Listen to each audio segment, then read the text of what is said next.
Hello, and welcome back to another installment of my first page story club.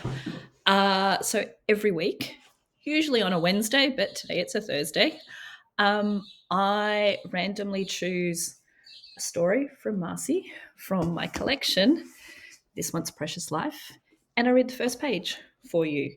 Now, normally I would be fingers deep in Marcy, but I travelled with this story to New Zealand and back, but never quite got around to recording one of these while I was in New Zealand. So let's see. The Man Who Would. I was only thinking about this story the other day. It was originally published in 50 Stories for Pakistan, which was a charity anthology in 2010 that my friend Greg and some other friends put together. But this story was inspired by research that I was doing for a birthday invitation for somebody, and discovered that this guy had jumped from a hot air balloon and had been the fastest man at the time. So, yes, that inspired this story. So, without further ado, let me find the actual story. And I was thinking yesterday, did I actually put that story in my collection? And I was pretty sure that I didn't, but there we go. All right. The Man Who Would. Herman watched Jack pack his suit up, and calibrate the oxygen mask which would keep him alive while the retrieval pod descended to Miranda's surface.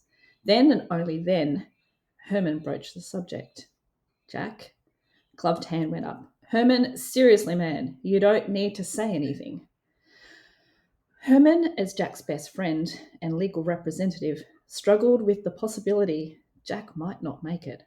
Jack, on the other hand, accepted it was an occupational hazard when leaping from perfectly functional aircraft and spaceships. Jack also understood how he came to be on a low-orbiting spaceship. Each record-breaking jump invited another and another until all the possibilities on Earth were exhausted.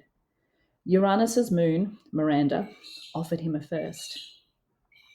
Not just a higher and longer jump, but the farthest ever attempted from Earth. With First World's contracts signed, nothing stood between him and the surface of Uranus's closest satellite. No atmosphere, no clouds. Just him and the newly activated gravitational field.